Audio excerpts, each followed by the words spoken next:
It's been nice traveling all around Europe and stuff and seeing how much you guys hate each other. It's nice. It's nice. We got here about 10 days ago. We escaped. I don't know if you follow U.S. politics right now. But the jokes are just oozing out of us. Ooh, my government is providing a lot of material. All these years of paying taxes finally paid off. A couple weeks ago, Trump got shot at, and he survived. He's a changed man now. You know, just 10% less here, but he's a changed man. And the whole Republican Party has rebranded now. You know MAGA? That now stands for Man Almost Got Assassinated. Yeah.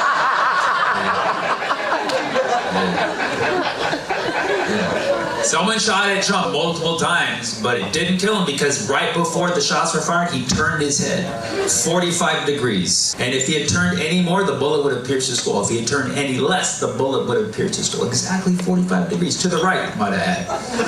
Not the far right, okay? Not the far right. A little 45-degree win over some moderate voters, right? You know what I mean?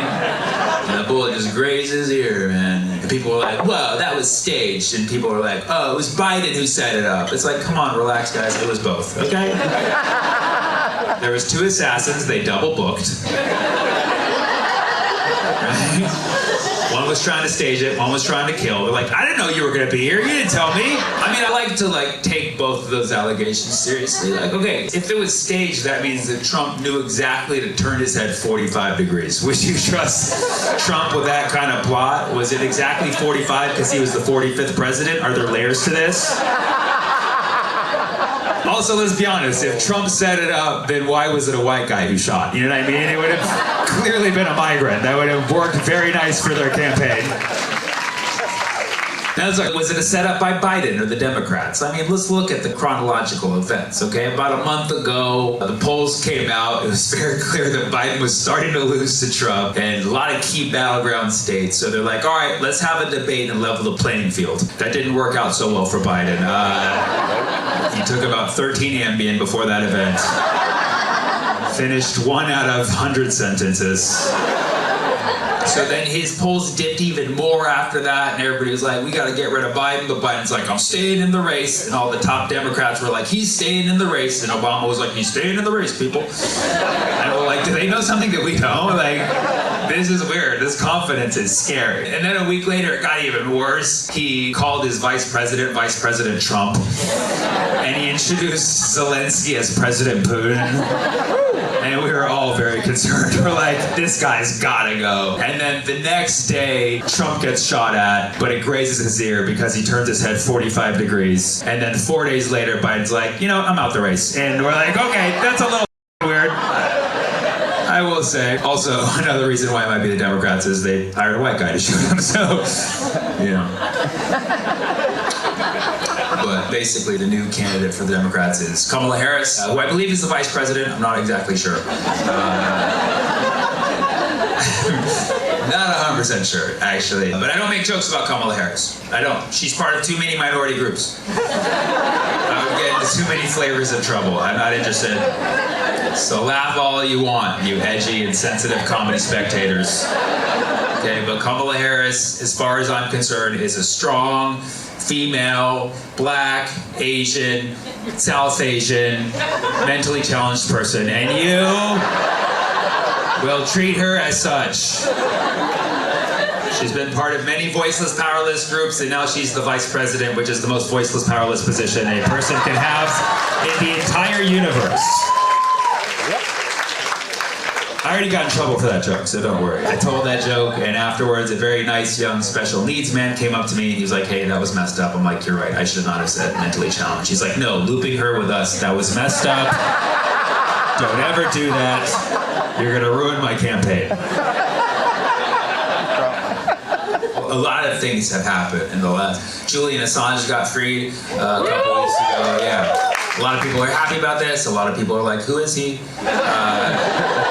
Julian Assange was the founder of WikiLeaks, which released a lot of important information to the public that a lot of governments didn't want us to know, and so naturally the governments went after him because they don't like truth, and they locked him up, and now finally he's been freed. Now, of course, there are some allegations against Julian Assange that we should take seriously, and when you like someone, all you can say is, well, I hope those aren't true, you know? There's an allegation against Julian Assange that he was having intercourse with a woman and he removed the condom without consent. Yeah, you hear that? That's the sound of men saying, I didn't know you couldn't do that. Yeah, you can't do that. You can't do that. You have to ask before you remove the condom. It definitely changes the whole event. And yeah, I hope Julian Assange didn't. I really hope he didn't do that. Because if he did do that, it's serious. Because he is known for leaks.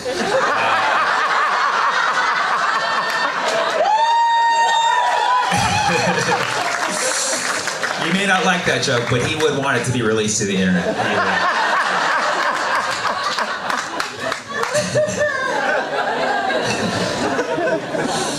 The Olympics started, and most people are not excited.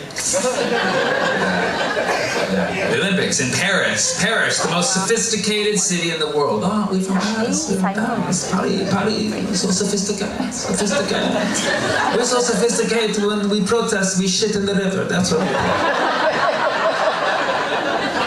So classy, so classy. I was on a train to Paris, and this woman sitting next to me, she was like, are you in the Olympics? I was like, what? Why would you think I'm in the Olympics? What sport could I possibly be in? Beard growing? And she's like, are you sure? I'm like, oh my God, am I sure? I didn't think about that. Wow, totally forgot I'm in the Olympics, and I should have checked my emails. And she's like, I bet you're in the Olympics. I'm like, just please leave me alone. And she's like, just tell me. I'm like, ah. So then I put on a hijab and she left me alone. Yeah. They banned the hijab at the Olympics in Paris. And they say it's because, oh, this is our national law in France. We don't have outward displays of religion, which is true, but you know it's targeting a specific group of people. So I got the inside scoop from some of the locals after they shit in the river. And they're like, yes, the French, they don't like Arabs. I'm like, for real? You don't like us Arabs? Then why'd you colonize us for hundreds of years? Huh? You think about that? It was like a little bit? You don't have like a little bit of a fetish? You don't have a little bit of that olive fever, you know what I'm saying? You like us Arabs. You can't just change your mind later on. You already put a ring on it. Yeah. They had 5 Arab colonies: Lebanon, Syria, Algeria, Tunisia, Morocco. That's 5 rings. That's the 5 rings in the Olympics this year. For the sake of equality, I'm going to start a rivaling Olympics. It's going to be based in Baghdad. Yeah, and everyone wears hijab. Everyone. Even the men wearing hijab. It's called the Halal Olympics.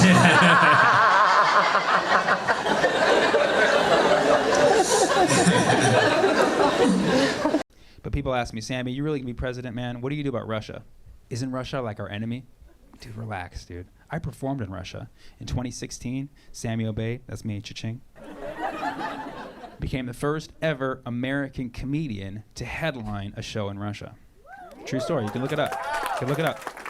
There's only been a few Americans who've ever performed there. The first one was Billy Crystal in the late 80s when it was the Soviet Union, so it doesn't count, different country, and he was not invited. He showed up, he did a show for expatriates. It was not the Russian people. Then a couple of friends of mine opened for a British comedian, and then in 2016, Moscow had its first ever comedy festival. Like first ever, like they're just starting to laugh over there. It's amazing. And who do they want to come headline their first ever comedy festival? The first person they could find on Facebook at 3 a.m. Because I'm up all night looking for work. They messaged me at 3 a.m. like, please come perform in Moscow. I'm like, please don't hurt my family. What is this? Why are the letters backwards? I thought maybe they were going to laugh in reverse, too. I thought they were going to laugh like, I thought they were going to laugh backwards. I didn't know. Russian is a very fast language, right? The translator, I had a translator, he did my set like 5 times the time I did my set once. It was amazing. He did my joke again, made fun of my shirt. It was whatever it did, it killed. It was the best show of my life. Second best to this one. Second best show of my life. And I'm not trying to brag. I'm just trying to say that Russia loves me. And I don't want to hurt anyone, but when Russia loves you, You win an election. So I'll see you in 2036, whether you like it or not. I have a friend who's always super positive, which is ironic because her name is Nancy. And she just got knocked up, so we call her Pregnancy. And she got fired from her job, so we call her Terminated Pregnancy. And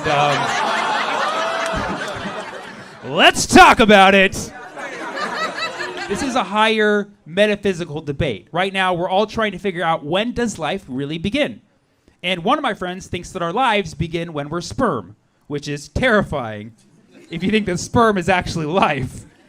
That would mean when sperms die, they become ghosts.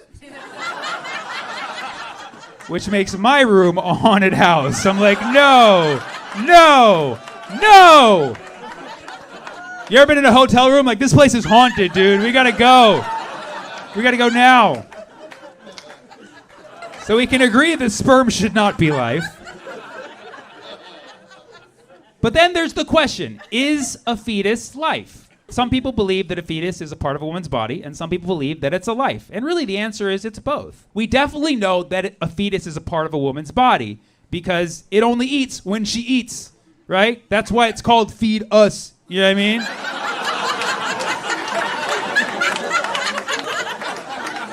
That's a dad joke, and I don't even have any buns in the oven. But is a fetus life? Well, yes, because it has a heartbeat, not a big brain, but a heartbeat. It's life, but is it an independent life, right? Because what happens when you remove a fetus from a woman's body within 5 months? It vanishes. It doesn't exist. So then the question is something really life if it can't survive without its mother? And I can say confidently, no, it's not. And I can say this because I still live with my mom. And I don't have a life. I can't go out. I can't come home late. I'm a fetus. I'm stuck to my mom. I'm literally a dependent. And it's my mom's body, her choice. That's all it is, dude. That's all it is. But I sympathize for people who want to get an abortion and they're in a state where they can't now. It fucking sucks, dude. Now, if you really want an abortion, you really want to, get ready your kid, you got to wait 6 years, put him into public school. And it's just not, it's not fair. A lot of people don't like these jokes. I got heckled pretty hard the other night talking about reproductive rights. A woman heckles me. She says, "Stop mansplaining the female anatomy." And I was like, "I'm not explaining anything. I'm joking. I'm man-joking." And then she's like, "Well, keep the female anatomy out your mouth." I was like, "Well, too late for that."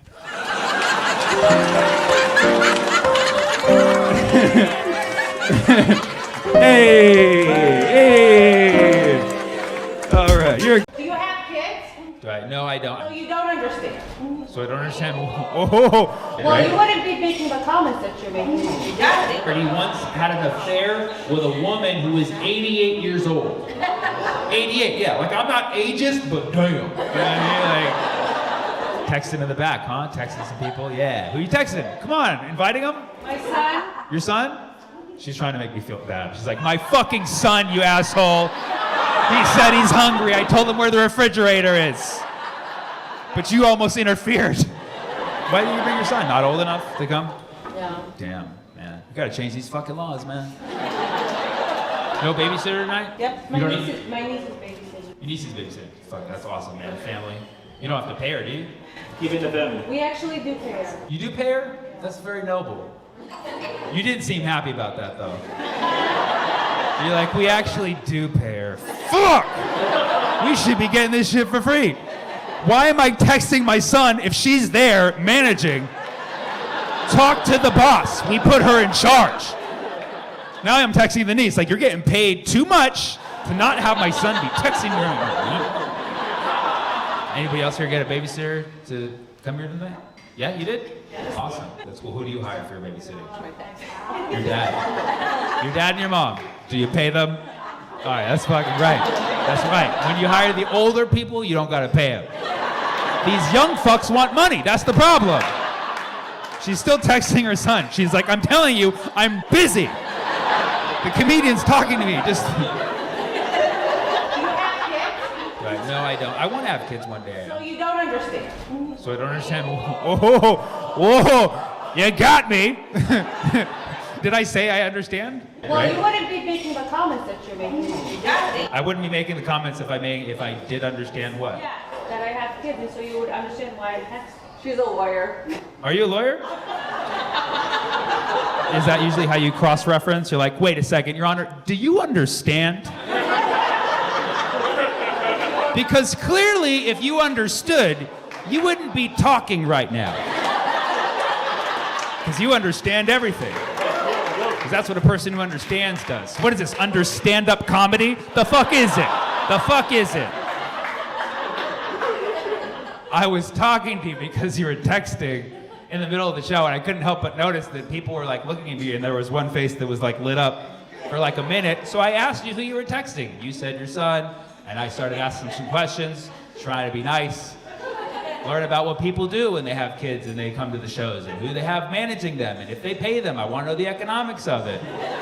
So guess what? I didn't understand, but fucking now I do. So that's it. So thank you for the information.